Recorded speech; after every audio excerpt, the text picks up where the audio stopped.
ಸಖಿ, ನನಗೆ ತುಂಬಾ ಹಸಿವಾಗುತ್ತಿದೆ, ತಿನ್ನಲು ಏನನ್ನಾದರೂ ಕೊಡುವೆಯಾ ಅಂತ ಶ್ರೀಕೃಷ್ಣ ಕೇಳುತ್ತಾನೆ.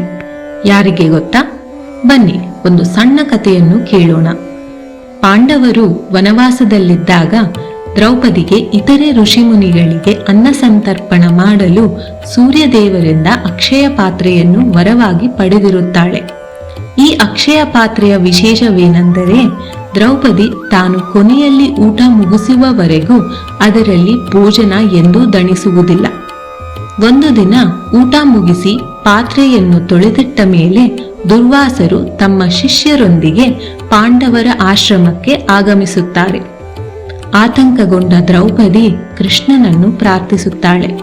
ತಟ್ಟೆಂದು ಕೃಷ್ಣ ಪ್ರತ್ಯಕ್ಷವಾಗಿ, ಸಖಿ, ನನಗೆ ತುಂಬಾ ಹಸಿವಾಗುತ್ತಿದೆ, ತಿನ್ನಲು ಏನನ್ನಾದರೂ ಕೊಡುವೆಯಾ ಎಂದು ಕೇಳಿದಾಗ ದ್ರೌಪದಿ ಬೇಸರದಿಂದ ತನ್ನ ಖಾಲಿ ಪಾತ್ರೆಯನ್ನು ತೋರಿಸುತ್ತಾಳೆ. ಅಕ್ಷಯ ಪಾತ್ರೆಯಲ್ಲಿ ಒಂದು ಸಣ್ಣ ಹಗಳು ಅನ್ನ ಅಂಟಿಕೊಂಡಿರುತ್ತದೆ. ಅದನ್ನೇ ಶ್ರೀಕೃಷ್ಣ ಸಂತೃಪ್ತಿಯಿಂದ ಸೇವಿಸಿ ತೇಗುತ್ತಾನೆ. ಅದೇ ಕ್ಷಣ ದುರ್ವಾಸ ಮುನಿಗಳು ಮತ್ತು ಅವರ ಎಲ್ಲಾ ಶಿಷ್ಯಂದರು ತೇಗಿ ಪಾಂಡವರನ್ನು ಅನ್ನದಾತೋ ಸುಖೀಭವ ಎಂದು ಆಶೀರ್ವದಿಸಿ ಹೊರಡುತ್ತಾರೆ. ದೇವರಲ್ಲಿ ನಂಬಿಕೆ ಇಟ್ಟಲ್ಲಿ ಅವನು ಎಂದೂ ನಮ್ಮ ಕೈಯನ್ನು ಬಿಡುವುದಿಲ್ಲ.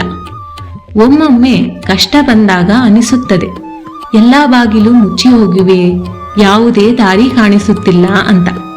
ಒಂದು ಕ್ಷಣ ದೇವರನ್ನು ಪ್ರಾರ್ಥಿಸಿ ಅವನ ಮೇಲೆ ಸಂಪೂರ್ಣ ನಂಬಿಕೆ ಇಟ್ಟಲ್ಲಿ ಒಂದಲ್ಲ ಒಂದು ದಾರಿ ಅವನು ಖಂಡಿತ ಸೂಚಿಸುತ್ತಾನೆ. ಹರೇ ಕೃಷ್ಣ.